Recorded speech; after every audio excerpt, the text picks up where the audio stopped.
ఏడనైనా చూసిర్రా కొండ మీద అడవి మధ్యలో హనుమంతుని గుడి. ఈ గుడికి రోజు వేలాది మంది వస్తారు దర్శనం చేసుకోనీకి. ఈ గుడి చాలా స్పెషల్.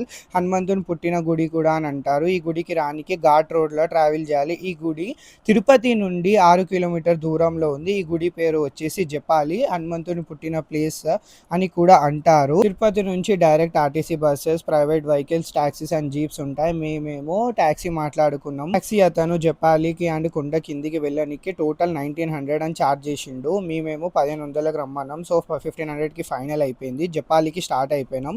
6 కిలోమీటర్సే ఉంది కానీ అంత రేట్ ఎందుకు అంటే ఇవి ఘాట్ రోడ్స్ అండ్ చాలా ట్రాఫిక్ ఉంది. మేము వెళ్ళింది కరెక్ట్ ట్యూస్డే రోజు. ట్యూస్డే అంటే తెలుసు కదా హనుమంతుని ఫేవరెట్ డే. ఫుల్ అంటే ఫుల్ పబ్లిక్ ఉంది.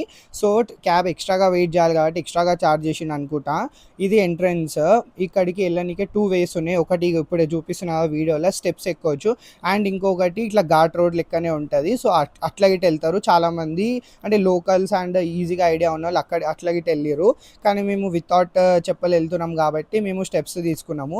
అండ్ ఈ దారిలో వెళ్తుంటే మనకి చాలా షాప్స్ ఉన్నాయి. మజ్జిగ, fruits and different types of snacks items అమ్ముతారు. 50 మినిట్స్ నడిచినాక గుడి వచ్చేసింది. ఫుల్ పబ్లిక్ ఉంది. ట్యూస్డే రోజు ఫస్ట్ లైన్లో నిల్చొని దర్శనం కంప్లీట్ చేసుకున్నాం. తర్వాత చెట్టుకి వెలిసిన గణేశుని రూపంలో ఉన్న ఈ చెట్టుని దర్శించుకున్నాం. ఇక్కడ ఈ గణేశుడు కూడా చాలా ఫేమస్.